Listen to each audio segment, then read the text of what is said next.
ವಿಧಾನಸಭೆಯಲ್ಲಿಂದು ಅಬಕಾರಿ ಇಲಾಖೆಯಲ್ಲಿ ನಡೆದ ಭ್ರಷ್ಟಾಚಾರದ ಕುರಿತು ಪ್ರತಿಪಕ್ಷ ನಾಯಕ ಆರ್ ಅಶೋಕ ಪ್ರಸ್ತಾಪಿಸಿದರು.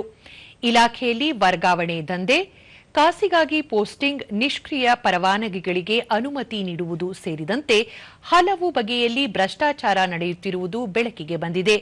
ಆದರೂ ಇಲಾಖೆಯಲ್ಲಿ ನಡೆಯುತ್ತಿರುವ ಅವ್ಯವಹಾರಕ್ಕೆ ಕಡಿವಾಣ ಹಾಕಲು ಸರ್ಕಾರ ಯಾವುದೇ ಕ್ರಮ ಕೈಗೊಳ್ಳುತ್ತಿಲ್ಲ ಎಂದು ಆರೋಪಿಸಿದರು. ಕಾಂಗ್ರೆಸ್ ಸರ್ಕಾರವು ಮಹಾತ್ಮ ಗಾಂಧೀಜಿ ಅವರ ಆದರ್ಶಗಳನ್ನು ಮೈಗೂಡಿಸಿಕೊಂಡಿದೆ ಎಂದು ಹೇಳುತ್ತಿದೆ. ಆದರೆ ಗಾಂಧೀಜಿ ಆದರ್ಶಗಳನ್ನು ಗಾಳಿಗೆ ತೂರಿ ಮದ್ಯದ ಪರವಾನಗಿಗಳಿಗೆ ಅನುಮತಿ ನೀಡುವ ಮೂಲಕ ಉತ್ತೇಜನ ನೀಡುತ್ತಿದೆ ಎಂದು ಟೀಕಿಸಿದರು.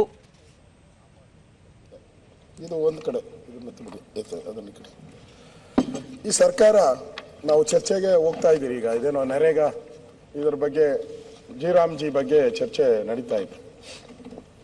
ಗಾಂಧೀಜಿಯ ಆದರ್ಶಗಳು, ಗಾಂಧೀಜಿಯ ಉದ್ದೇಶಗಳು, ಗಾಂಧೀಜಿಯ ಕನಸನ್ನ ನೆನಸು ಮಾಡುವಂತ ಒಂದು ಕೆಲಸವನ್ನ ಕಾಂಗ್ರೆಸ್ ಪಾರ್ಟಿ ಮಾಡುವಂಥದ್ದಕ್ಕೆ ನಾವೆಲ್ಲ ಹೊರಟಿದ್ದೀರಿ ಅಂತೇಳಿ ನಿನ್ನೆನೂ ಕೂಡ ಹೇಳಿದ್ದಾರೆ. ಪದೇ ಪದೇ ಕಾಂಗ್ರೆಸ್ ನಾಯಕರುಗಳಿಗೂ ಕೂಡ ಈ ಗಾಂಧಿ ಹೆಸರನ್ನ ಉಲ್ಲೇಖ ಮಾಡ್ತಾ ಇದ್ದಾರೆ. ಇಡೀ ಸರ್ಕಾರ ಒಂದ್ ಕಡೆ ಗಾಂಧಿ ಹೆಸರನ್ನ ಹೇಳ್ತಾ ಇದ್ದೀರಾ. ಗಾಂಧಿ, ಮಹಾತ್ಮ ಗಾಂಧೀಜಿ, ಗಾಂಧಿ ಗಾಂಧಿ ಅಂತ ಅವರ ಆದರ್ಶನೇ ನಮಗೆ ಭಗವದ್ಗೀತೆ ಅಂತ ಹೇಳಿದ್ದೀರಾ. ನಿಮ್ ಸರ್ಕಾರದ ಭಗವದ್ಗೀತೆ ಏನು? ನಿಮ್ ಸರ್ಕಾರದ ಭಗವದ್ಗೀತೆ ಬೇಕಲ್ಲ.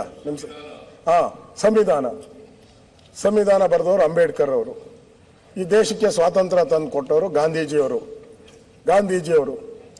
ಗಾಂಧೀಜಿ ಆದರ್ಶ ನಿಮ್ಮ ಇಲಾಖೆ ಏನ್ ಮಾಡ್ತಾ ಇದೆ? ಗಾಂಧೀಜಿ ಆದರ್ಶ ಪಾಲನೆ ಮಾಡ್ಬೇಕಲ್ಲ ನಿಮ್ಮ ಇಲಾಖೆಯವರು.